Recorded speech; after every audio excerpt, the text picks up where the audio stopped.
Caitlin Clark just handed Paige Bueckers the kind of wake-up call that's going to echo for the rest of the season. Their first professional showdown wasn't billed as just a game. It was hyped everywhere as the grand clash of future legends. Your feeds were flooded with graphics pitching it as a battle for the next decade of women's hoops. And then Clark walked in and turned it into a 102-83 beatdown that left no room for debate. Sure, Bueckers put up 21 points. Solid rookie numbers. Meanwhile, Clark went full orchestrator mode. 14 points, 13 assists, 5 steals, running the show like it was her private stage and everyone else was just paying rent. Let's talk about why this wasn't even close. Clark's 13 assists came with only 2 turnovers. That's surgical control of the game, the kind of stat line that says, I decide when and how we score. This wasn't just a one-on-one duel, it was Clark overseeing an entire symphony while Bueckers was trying to play her solo on a busted violin. And while your timeline probably framed this as a heavyweight rivalry, what actually happened was that Clark exposed how big the gap still is. It's the difference between generational and just plain good. And no amount of hype can Photoshop that reality, that for all this Caitlin Clark-Paige Bueckers comparisons, it's not a comparison. Paige Bueckers got a lot of work to do. She's a good player. She got a lot of work to do. She need to get her team to the playoffs.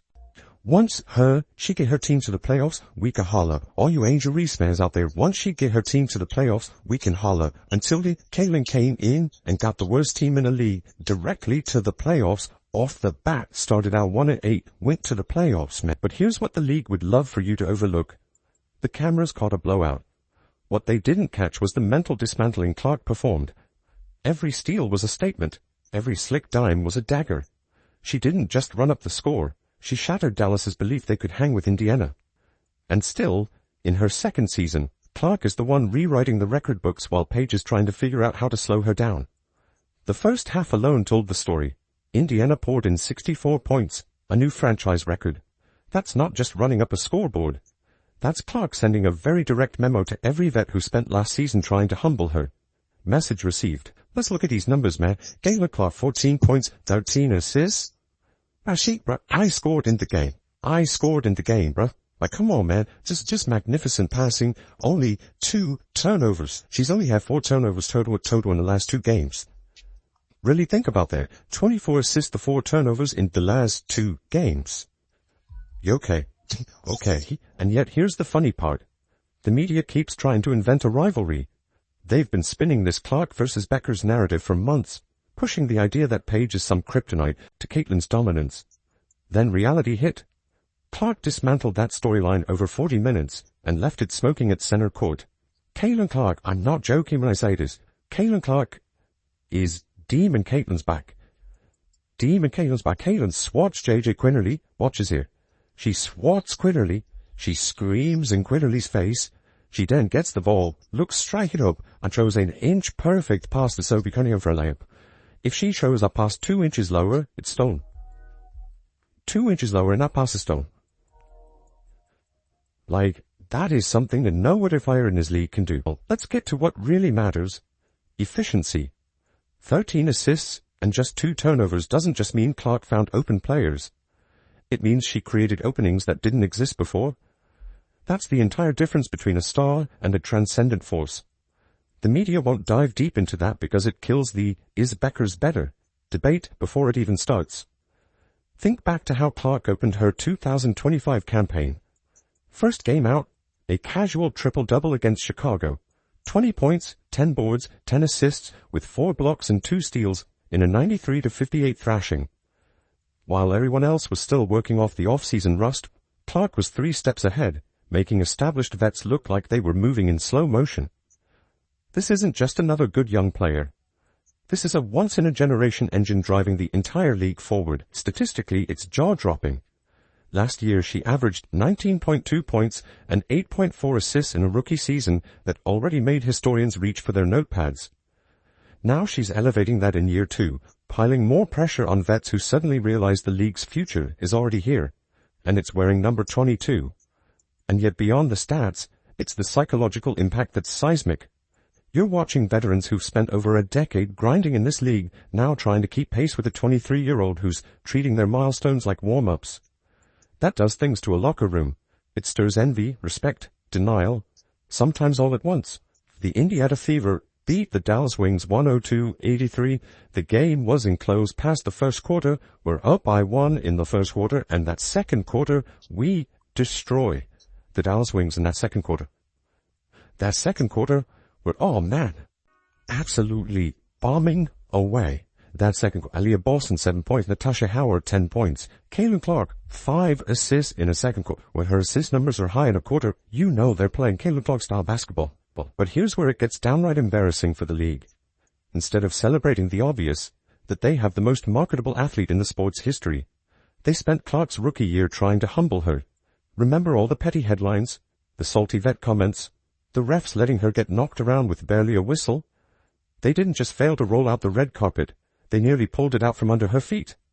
Imagine having the golden ticket to transform your sport's popularity and trying to clip its wings instead. Meanwhile, Clark has completely transformed Indiana. The Fever were a bottom-feeder punchline before she arrived. You only brought them up if you needed an example of how not to run a franchise. Now they're breaking scoring records, packing arenas, and making the other 23 teams look like they're chasing second place. When Caitlin has the ball, they are the best show in basketball. And it's easier for Kelsey Mitchell, it's easier for Aaliyah Boston, it's easier for Natasha Howard if she buys in. It's easier for Sophie, it's easier for everybody. And then when you've got Ari McDonald, who showed today, by the way, that when Caitlin is off the floor, she can push the tempo too.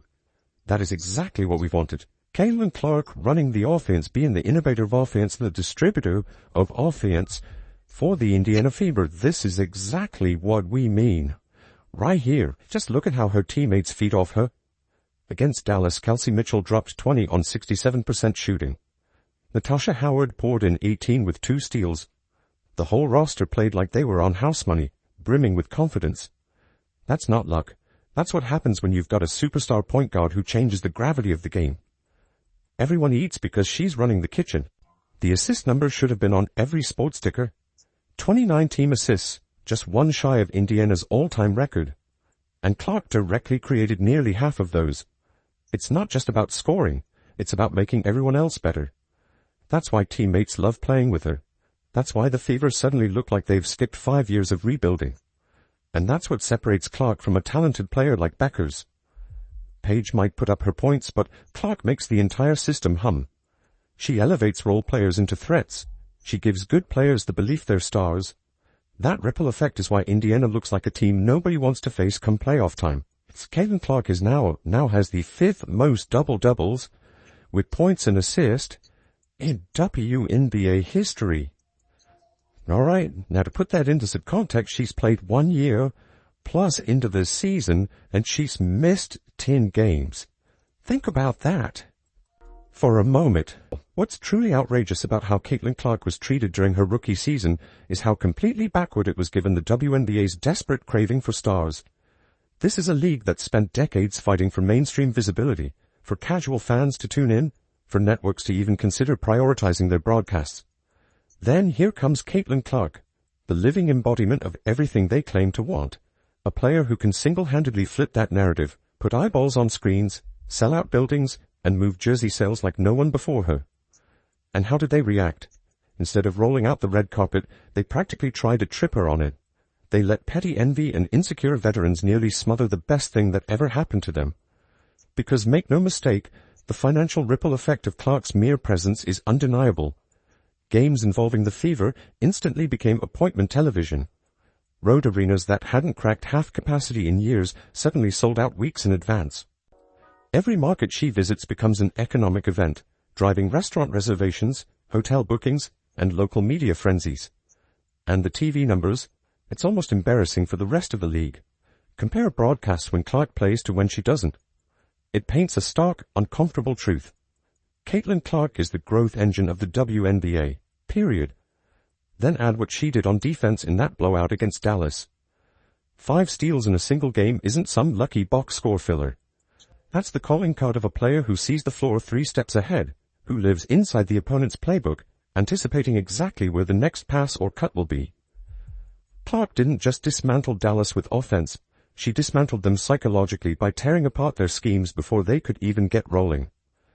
The real dagger to her critics is how she controlled the pace of that game. Remember the narrative they pushed during her Iowa days and even early in her WNBA rookie year? That she was just a shooter, a highlight merchant built on logo threes and viral hype. That storyline fell apart the minute she began orchestrating the entire game like she was moving chess pieces. She picked her spots, speeding it up to catch defenders flat-footed, then slowing it down to milk mismatches. At one point, it almost looked cruel, the way she strung Dallas out, forcing them to chase shadows while she decided whether to knife them with a drive or hit Kelsey Mitchell for another corner three. But maybe the most damning part of that Clark versus Paige Bueckers showdown was how it obliterated the media's fabricated rivalry. They spent the better part of a year crowning Bueckers the next giant killer, the player who dethroned Clark's iron grip on attention. Headlines teased the clash like it was Bird versus Magic, a generational standoff. Then tip-off happened, and over 40 minutes, Clark systematically stripped that narrative bare. Paige wasn't a rival. She was just the next player on Clark's growing highlight reel of lessons taught. And the context of this masterpiece, that makes it all the more savage. Stephanie White, Indiana's coach, had been banging the drum for weeks about consistency. The fever had flickered between flashes of brilliance and puzzling off nights. They needed a stretch where they put it all together. So how did Clark respond? By delivering one of the most dominant, comprehensive performances you'll see this season. She didn't just stabilize the fever. She elevated them into a unit that looked like they were auditioning for dynasty status. What's often overlooked is the sheer psychological weight Clark brings to every game. That Dallas matchup wasn't simply about racking up stats. It was psychological warfare in sneakers. With each no-look dime, each swipe in the passing lanes, she wasn't just scoring points. She was snatching Dallas's confidence right out of their chest.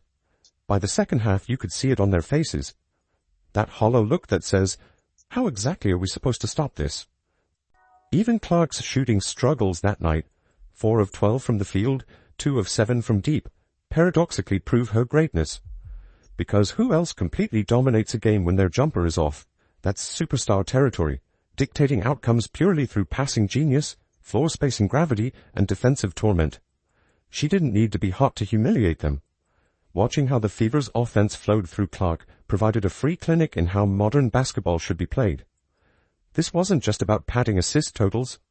These were advanced reads, manipulating defenders 2 rotations away, delivering passes into pockets most players don't even realize exist.